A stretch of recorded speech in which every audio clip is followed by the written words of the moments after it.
Welcome to another episode of Courageous Conversations Live. I'm your host, Pierre Quinn, and I'm so excited that you're hanging out with me today. Maybe you're a regular viewer of Courageous Conversations. Maybe you're stopping the scroll for the first time, trying to figure out what's going on. And I want you to know that here on Courageous Conversations, we leverage the stories of creatives, of leaders, of entrepreneurs to help you live and lead with greater courage. So joining me on this episode of Courageous Conversations is my friend across the pond, Natasha Wallace. Natasha, thanks for hanging out today. Thanks for inviting me. I always like hanging out with you. So I know we're going to have a great conversation today. I want to ask you that as you're watching us live or maybe even the replay, hop in the comment section. If you're live with us, we'll be guaranteed to give you a shout out. If it's in the replay, we'll follow up with you as well. And if you got some questions for Natasha about our topic, how to become a conscious leader, feel free to drop those in the comment section. So Natasha, give us that elevator pitch, that commercial version of who you are, what you do, and where you're located. Okay, so I'm Natasha Wallace. I'm the founder of Conscious Works, and Conscious Works is a coaching and consulting company that specialises in organizational well-being, but the way that we get to that is through conscious leadership. So we work and I work with leaders, conscious leaders, to help them to become more aware of themselves and to connect with their people so that they can improve well-being and perform better and achieve sustainable results and just basically feel better about being at work. So, I mean, that's the pitch. I mean, pitches are awful, but there we go. Yeah, so I'm an American, and as we're having conversations, I notice a distinction in the seasoning of our voices. Clue me in a little bit on to me what is an accent, maybe not to you, but on the accent and where you're hanging out from this afternoon. So I'm in a place called Berkshire, which is sort of near to London-ish, about an hour from London, in England, obviously. And in the countryside, surrounded by trees and fields, which is pretty much where I like to spend most of my time. I love it. I love the international flavor to the conversation that we're having today. So, Natasha, take us back in your personal timeline. What was it about your work journey, your leadership narrative that said to you, this whole idea of conscious leadership isn't just something that you should study, but something that you should devote your work to? Yeah, and to my life too now, really. Yeah. There was a sort of perfect storm actually that drove me to decide that this was the work that I needed to do. And it was a combination of me not being able to achieve the things I wanted to through my work. So my work wasn't as meaningful and didn't feel as purposeful as I needed it to be, to make me feel good. Mhm. I was starting to have more and more problems with my own team. So I was a leader, and increasingly they were less happy and I didn't know how to fix it. And I guess the third thing was the fact that I worked in leadership development and organizational development, and I looked after well-being because I was the people director. And yet years of that theoretical knowledge and understanding the models that underpin high performance stopped me from burning out myself, which I did do, and also saved me when my team were unhappy. I just didn't know what to do. And what I now can see is I'd lost perspective. So I had lost connection to myself. I'd lost connection with my team. I didn't know how to reconnect with either of those things. And I needed to step away from everything to figure it out. But of course, that's not ideal. You know, you don't want every leader to step away when they're trying to solve those sorts of problems. So I now work with leaders to make sure, one, that those things don't happen, but when they do happen, because they do happen, that they know how to get out of it. They know how to back out of it. They know how to maneuver around it. And ultimately, the reason it happens is because we are so overwhelmed and overworked and consumed and distracted by what's going on day to day. It's really, really hard for us to pay attention to the things that are going to make the biggest difference. And I think sometimes we get stuck. So we get stuck through being, ending up in jobs that we're not happy in, and we get stuck through leading teams that we don't know how to fix. And then I just thought, actually, you know what? This feels awful. It felt awful. And so now I help leaders to feel less awful, I guess. We had this conversation on the Leading While Green podcast about your book, The Conscious Effect.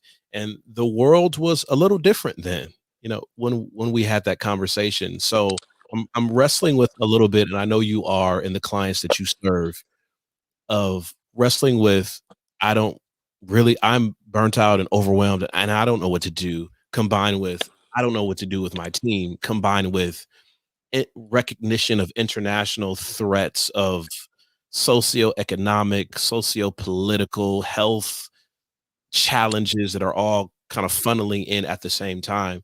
And what's the perspective that you have for leading in a time like this as it relates to being a conscious leader?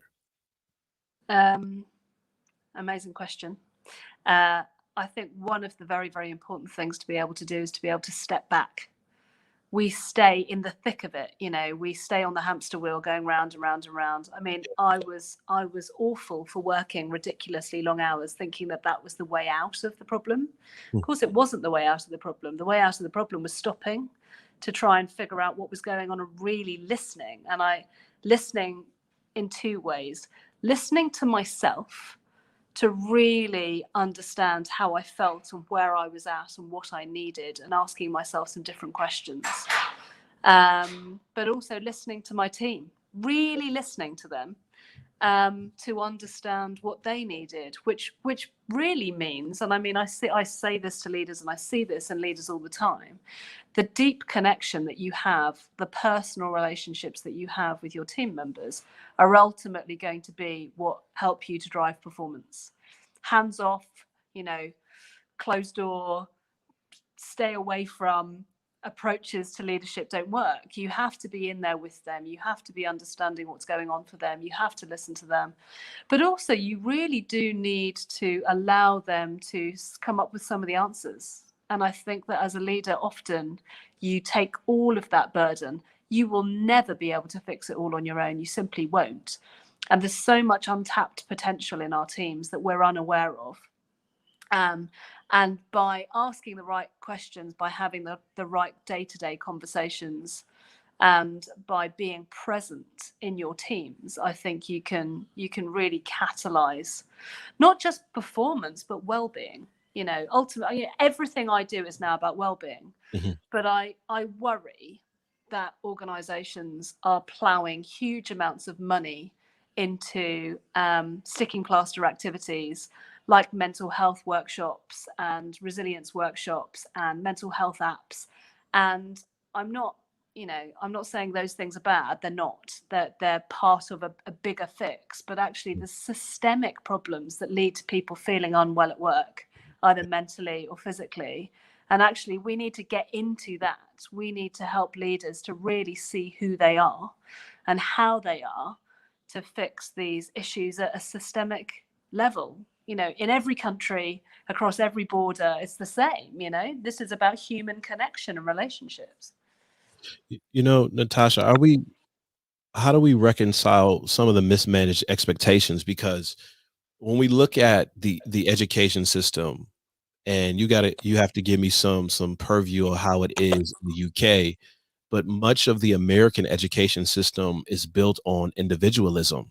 So it's about my merits, it's about my success, it's about my grades, it's about my accomplishments. And then when it's time to enter into the workforce, we take all of these individuals who are smart by themselves, and we say, now I'm going to put you in a team, and you need to care about your colleagues and understand their disposition and learning style and emotions and all of that. And some people are like, but I was never taught this in school. Why do we have to navigate this? And am I really getting paid to learn how to be more conscious if there wasn't a paradigm or framework for me to do so in school? How do you navigate those tough conversations? Well, I think regardless of whether, schools base success on individual merit, there is always a requirement to stay in relationship. Kids need relationships. They need that support from their friends, you know, and we see when our children fall out with their friends, it's like the end of the world. Yeah. So, you know, although the education system isn't necessarily teaching them those skills, I think the schooling system and just being with other people and having to maintain relationships does teach that to some extent. But I think you're right. I think that you cannot go into the workplace thinking that you are the most important thing. And unfortunately, I see quite a lot of narcissism in companies. I see it, you know, at the very top of organizations, and I see it throughout, where, you know, independent people, individual contributors, feel as though their answers are the right answers. But I don't see so much of that I would worry about it taking the system down. I think there is enough collaboration, there's enough cohesion, and there's enough I guess a sense of wanting to belong to something that's bigger than just yourself, that actually I think that we are predisposed to want to work together. It just takes a lifetime to figure out how to do it well. And that is about becoming more conscious. I mean, I did a talk to an Italian group of sort of high potentials, they'd probably be classed as, but a group of people between the ages of 25 and 34 a couple of weeks ago. So these are people that are probably going to be the future leaders of this organization. And I talked to them about conscious leadership, and I talked to them about my own story and how I burnt out, and how learning about high performance and change management and engagement and communication does not make you the best leader. Learning about yourself and grappling with your ego and understanding that you haven't got all of the answers, and that you will need to work with other people, and you need to hear other people and support them and advocate for them and be cheerleaders to other people and have people cheerlead for you, and take care of yourself and establish balance and not throw your whole self at work, you know, 24/7, day in, day out. And they were so engaged. And my client said to me that they've run quite a few workshops with this group, and they've never been so engaged. So it resonated with them. You know, it's a young group of people who are trying to find their way, and it resonated with them. And I think that they still suffer. You know, I think that the younger generation that are coming up through organizations are feeling the same pain. We all want the same thing. We want to be happy at work. We want to do meaningful work. We want to be seen. We want to be valued. We want to be recognized. And we want to fulfill our potential, whatever that means. And I think that one of the significant foundations for that is having leaders around you who see that, who see what you're capable of, and who can bring you together with other people so that you can create something more amazing than on your own. If you're just stopping the scroll, you're joining us on Courageous Conversations Live. My guest is Natasha Wallace. We are discussing The Conscious Effect, her book, The Conscious Effect, 50 Lessons for Better Organizational Wellbeing, and her work to empower others to be more conscious leaders. So feel free to check in with us in the comment section. Greg Mitchell has a question. I want to get to the five sort of questions that form the basis of the conscious leadership construct. And I don't know if these will be the answer to Greg's question, but I want to go to Greg's question first. And this is the question that Greg Mitchell has. How can managers obtain honest feedback from their teams? Questions like, how can I help you? And how are you doing? Are often answered with 1 or 2 word answers. What are your thoughts on that, Natasha? Yeah, okay. So this is about yourself as a whole leader. So, you know, often asking those questions like, you know, please, I want to get your feedback. How's everybody doing at the moment? What could we improve? On their own, they don't make a difference. Because I think as a leader, every day you need to be doing a series of things that lead people to speak up, and lead people to take accountability, and lead people to be honest. I mean, there's a wider issue around the culture that's created, you know, the broader culture, but in terms of the sort of the micro culture within your own team, firstly, as a leader, you need to see people every day. You need to see them, you need to understand them, you need to speak to them, you need to find out what their aspirations are, their values, what motivates them, where they're going in their careers, how you can help them to get there. You need to see every single person in your team as an individual, and you need to have a personal relationship with them. So when you do ask them the question, which is, how can I help you and how are you doing? You know them, they know you, they've got your back. They know that anything you're asking is with the absolute best of intentions, and it's not going to go against them in the future. And they're going to be much, much more willing to speak up. But that takes time, because they aren't going to tell you anything unless they trust you. And they're not going to trust you unless they've got a relationship with you. So, every day you can do things to help them to trust you. So one of the things is about really seeing them. But another thing is about being absolutely, totally present when you are with them. Yeah. So when they do have something to say, and often it's not when you want them to say something that they're saying something, it's when they need to say something. And when they do say something, you get curious about that. So, you don't get defensive. You don't try and give them answers. You don't try and placate them or push them away or say, I haven't really got time. You are absolutely there, ready and waiting and present for them. And it's not dissimilar to children. Not that I'm suggesting we should be creating parent-child relationships in our teams. We absolutely shouldn't. But somebody once said to me that it can be really difficult to connect with your children. And often when you're asking them, like, how did you get on at school? What are you doing at the moment? How your relationships are going? And they tell you nothing. And then at 9 o'clock at night, when you're absolutely knackered and you want to sit down and watch the TV, and they're like, Mom, I had this thing happen to me in school today. And, we can often be like, oh, it's 9 o'clock, I'm knackered, But actually, it's that moment where they finally there's something happened. They're going to open up to you. You have to get on it. And I would say that with your team too. You have to spot those moments where they're ready to talk, and you have to be ready to listen. Yeah, definitely guilty of that. We're all guilty of that. And I know some people are listening to it now, and they realize, yeah, I'm guilty of doing that with my team. Maybe even after a long day or a long series of Zooms, and someone asks if they could talk to me afterwards, and I'm just completely drained from the day. This is the moment where they're willing to be vulnerable and authentic and open up. And as a leader, how much can I sacrifice to give that extra 10 or 15 minutes to make that connection? So thank you so much. Thanks so much for sharing that insight. I want to go, and I know our time is getting away from us, enjoying this conversation so much, but I want to talk a little bit about something that we shared during the episode of the Leading While Green podcast. You have these questions, these 5 questions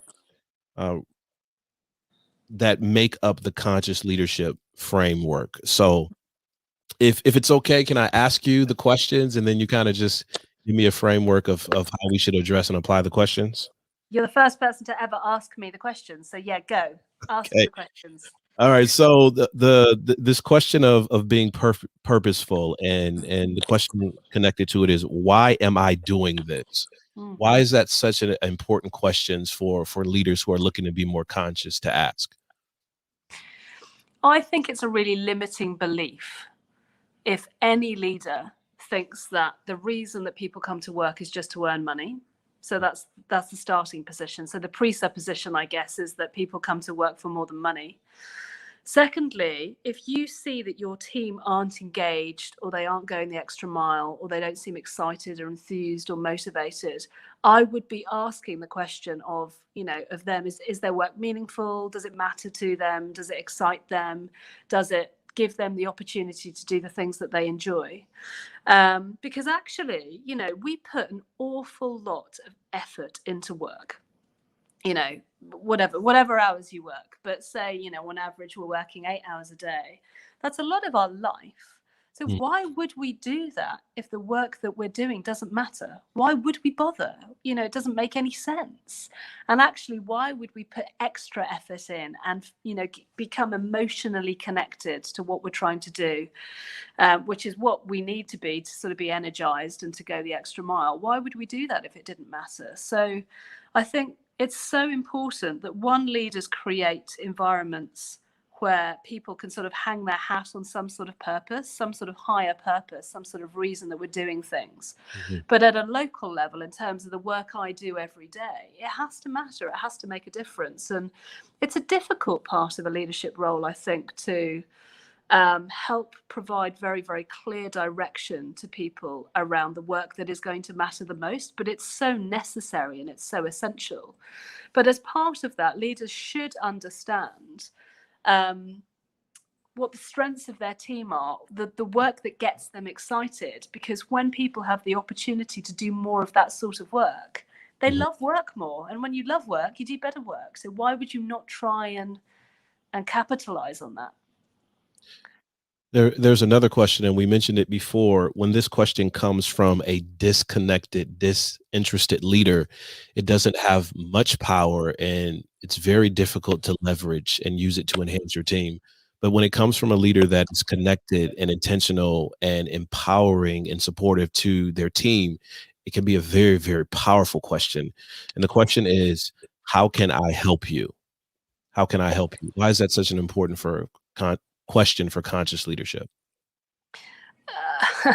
Well, I mean, leaders these days can be very unavailable. They're busy. They're busy keeping the wolf from the door, delivering against, KPIs and targets, keeping clients happy, keeping the money rolling in. And actually, it can create this real disconnect between them and the people that they lead.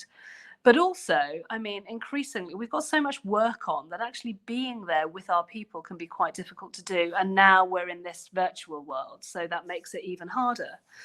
And I think often teams feel quite isolated, or as if their leaders don't really understand what they're doing or what they need.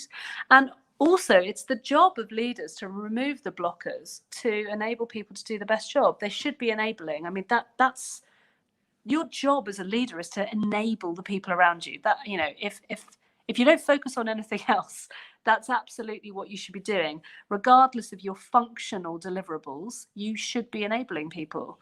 And you can only enable them if you know how to help them. So once again, just going out and saying to people, how can I help you? Or is there anything I can pick up? Doesn't tend to get the answers often that you want.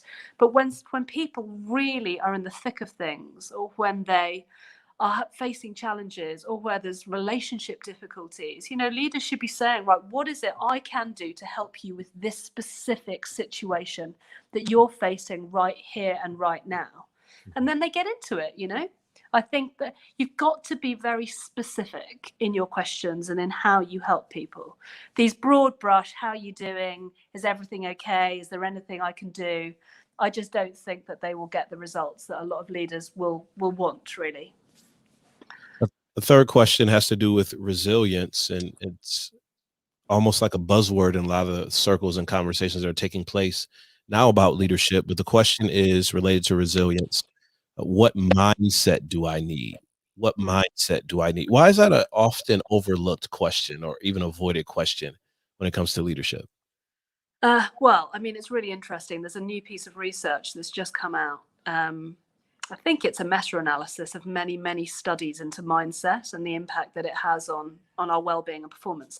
I was literally reading it this morning, and time and time and time again, it demonstrates, or the research demonstrates, that when we are optimistic, when we're positive, when we focus on solutions and the positive outcomes that we want, we will feel better, our well-being will be better, we will have better relationships, we will achieve better results, etc., etc. So I mean, there's heaps and heaps and heaps of scientific evidence, or behavioral evidence, that shows that mindset is critical to avoiding anxiety, depression, and achieving better results. But also, as a leader, I think that if you show up with hope, if you give, hope and belief and faith, even for those who aren't spiritual, are so significant in how people feel on a day-to-day basis. If you have a leader who's operating from a position of fear and blame, it creates really, really difficult dynamics in teams, and it can become quite toxic. So, and it's not unusual, because unfortunately in many organizations, they're rife with fear. If you get this wrong, something will happen. If you make mistakes, something will happen. Why did you do that? Who did that? Where are they? Da, da, da, da. It's really, really destructive. So I think that you have to avoid blame. You have to get into a growth mindset where you're learning from mistakes and you're learning from what's happened. And, the tech industry does an amazing job of this by constantly reflecting on, what's working well, what do we need to do better? So it's not a conversation about what's broken, who did it wrong, where are they? Let's find them. I'm phoning them now. I'm sending them an email. It's how can we make this better? How can we iteratively build on what's already working well? And that's a mindset. That's absolutely a mindset, and it's motivating and it's exciting. And I think when you have a leader who's hopeful, who has belief in the people around them, and Carol Dweck, growth mindset, she coined this idea of we're not yet there. So we will get there, but we're not yet there. So how do we get there, and what do we need to do, and what support do you need, and all of those sorts of things? I think that's tremendously powerful. It's very, very motivating. So I think mindset is half of the, it's half of the ingredients for the cake. Without the right mindset, it can be very, very difficult to create the energy required to sustain performance. You mentioned this earlier in our conversation. It's very difficult to lead a team and to be discerning and aware of what's going on with that team if the leader is not doing that same practice or exercise or framework for themselves. Which brings me to the next question of on the topic of being awake. What is going on in and around me? What is going on in and around me? Why is that such an important question for conscious leadership? I mean, personally, I think that the best leaders reflect a lot. It's they don't ruminate and worry and agonize necessarily, but they definitely reflect, and they consider the extent to which the decisions they're making on a day-to-day basis, the conversations that they're having, the way that they structure things, the direction they're providing is getting the results that are needed. And if it's not, then they're saying, well, why? What am I doing that needs to be better? It's interesting, actually. Somebody got in touch with me probably about 18 months ago. I'd written an article about managing performance. And in that, I'd talked about the fact that leaders need to look at themselves first when they're not getting what they want from their team. And this person who got in touch was really aggrieved by that, because he said, well, hold on, but it's the responsibility of employees to take care of themselves, of their performance. And if they're not performing, well, it's down to them. And of course, every now and again, that's true.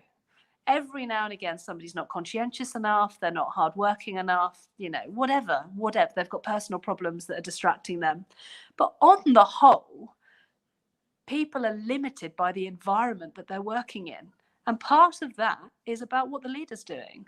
So unless you reflect on your own behavior and what you're doing, and unless you recognize that you're partly responsible for the outcomes and the outputs of your team, then you're kidding yourself. And I used to do it. I don't want to be an evangelist about this. Yeah.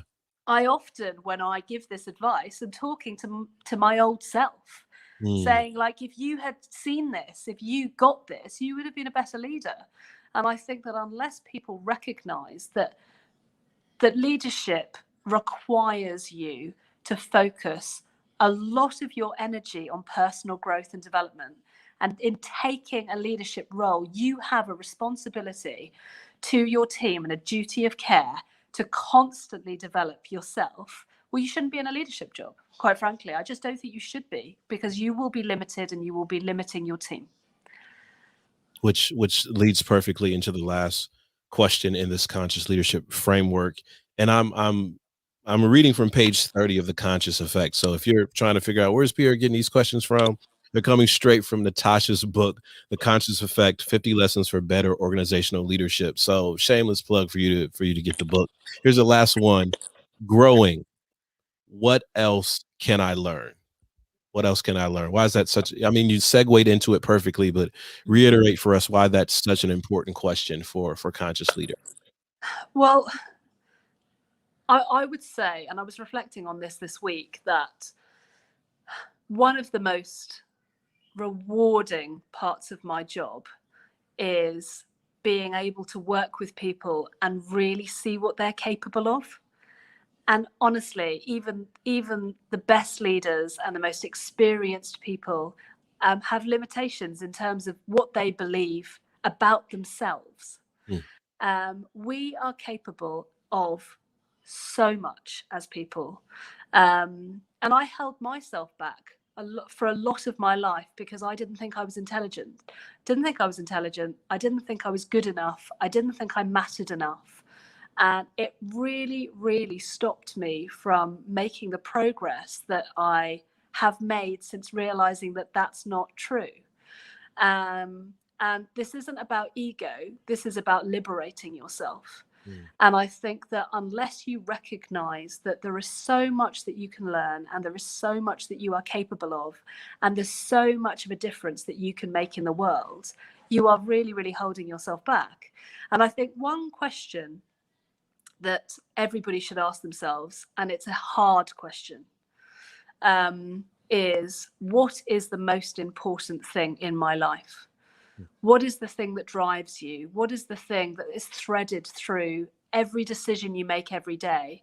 And I think that when you are able to connect with that, you start getting to the heart of who you really are. And when you then grow and develop around that and channel your energy towards that, you can make such a massive difference in this world. And I just think, why wouldn't you? If you can help to change this world and make it a better place through your capabilities and your unique talents, why would you not do that? You know, Natasha, I've kept you for a little bit longer than I promised to keep you, but there's a couple of things that I really want to pull on before I let you go. And the first one is, if I go to conscious-works.com, there's a really insightful piece of research there that I downloaded called the Bright Spot Report. If you could just give us a frame on the amount of work that went into that report and what was the objective behind it.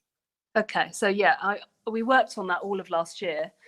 I was sitting in a conference room at an event, a big event, back at the end of 2019, and hearing again the same narrative around mental ill health and burnout, and the workplace isn't serving people and people aren't engaged and productivity levels are low. And I thought, we know all of this. Well, I certainly did, working in HR.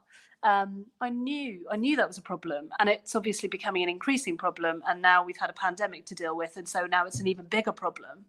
But what I wasn't hearing is what great leaders were doing to fix it. Not what HR were doing to fix it, not what apps we were putting in or what training programs we were putting in or how L&D were turning things around, but what the people on the front line who were leading other people were doing every day. And I just read a book called Switch by Dan and Chip Heath, where they talked about bright spots, and they talked about this idea, which isn't a new idea, but their term bright spot was a new idea to me, which is when you build on what's working, you catalyze performance. So when we look into the hollows, into the darkness, and look at what's not working, we're going to fall in the hole, yeah? But if we look into the light, and if we look to where the energy is, and we look to what's working, and we do more of that, then of course, surely we're going to get better results. So I thought, how can we identify the bright spots and speak to people who are being led by the leaders who are making the biggest difference, and who are making people feel well at work, who are helping them to perform, who are helping them to grow and develop, who are running inclusive teams and companies. And so a team of us interviewed a whole ton of people. We went out and said, we just want great examples of conscious, great leadership where you've been made to feel good at work, or, good stories about leadership. And it was a tremendous project to be a part of, because apart from anything else, when these people were recounting the stories of these leaders, the energy that they were sort of giving out was hugely energizing. So actually, as a researcher, as somebody who was interviewing, it was such an enjoyable project to work on. And what we realized is that these conscious leaders had a lasting effect on the people that they led. And there were 7 traits. I won't go through all of them, but there were 7 clear traits that came out that these conscious leaders demonstrated. And read the report, because it's really in depth, and it's really, and we also sort of extrapolated a set of competencies from this, which might be useful for people working on their leadership development programs. But basically, these conscious leaders showed 6 out of 7 of these traits in every case. And some of the traits were, they see you, which is what I talked about right at the very beginning of the interview, and they trust you, and they have your back, so they advocate for you, they cheerlead for you, they believe in you, going back to that idea of hope and belief and faith. They have that belief. But then the harder side of it was that they stretched you. So, a lot of people talked about the fact that these leaders stretched them almost to the point where they felt like they were going to break, either from a developmental perspective or from sort of working hard perspective. But they would never push them too hard, and they were always there to get them before they fell, which was really interesting. And they weren't afraid of challenge. So they were absolutely fine with people saying, I don't agree with you, or I want to do it differently, or it's not working, so I'm going to change it. So talking about like empowered teams or getting people to speak up, that's how you have to show up as a leader. You have to be able to say, you know what, I didn't get it right, or I don't know all the answers, or I'm more than happy for you to, to have the answers. But I think the other thing that they did consistently was that they set clear direction, and they had very, very clear expectations around performance. So, this is what I expect you to deliver. This is what we have to do as a team. This is where we're trying to get to. They painted a vision of the future, and they were like, right, but I'm going to allow you to, put your stamp on how you get there. I will always be here when you need me. I will always be here to guide you. We'll spend plenty of time together, so we iterate together. But I have got these very high standards. So what's really, really clear to me, especially from that research, is that well-being isn't about being nice. Helping people to avoid mental ill health isn't about just being nice and handing out the tea and tissues. It's about giving people clear direction, giving them the opportunity to grow, building a personal connection with them, seeing who they are, including them in the conversation, being present for them, having their back. That's what leads to well-being. That's what leads us to feel good at work. It's not being there when, I need a shoulder to cry on. And I mean, it is that, but it's just so much more. Natasha, you've given us almost a mini master class on conscious leadership today. And I'm so grateful that we've had this conversation on Courageous Conversations Live. We got to do this last piece. The website is conscious-works.com, or if I'm watching on LinkedIn, I can easily, in this description box, click on your profile and get in contact with you.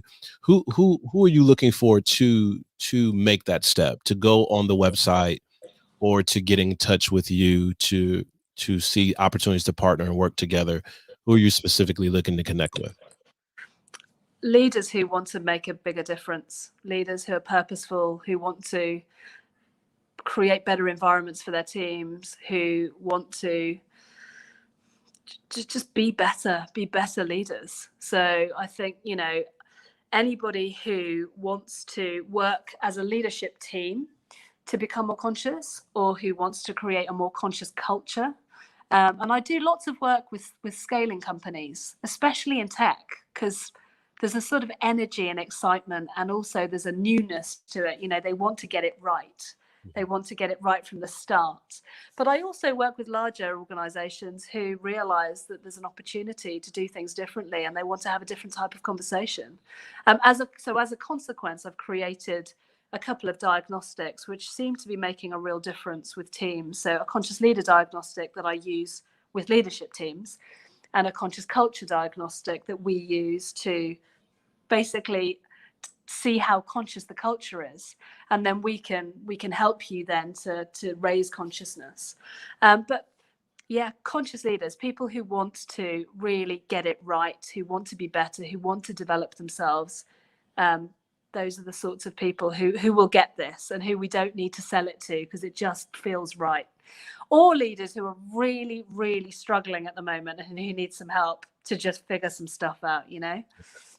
Yeah, absolutely. Great conversation today. The book is The Conscious Effect, 50 Lessons for Better Organizational Wellbeing. My guest today has been Natasha Wallace. And Natasha, I want to thank you in advance for the people who are going to reach out to you, who are going to get in contact, who are going to partner with you, and who are going to go on that journey to becoming a more conscious leader and developing a more conscious team. So thanks so much for all that you do. And thank you so much for being my guest today.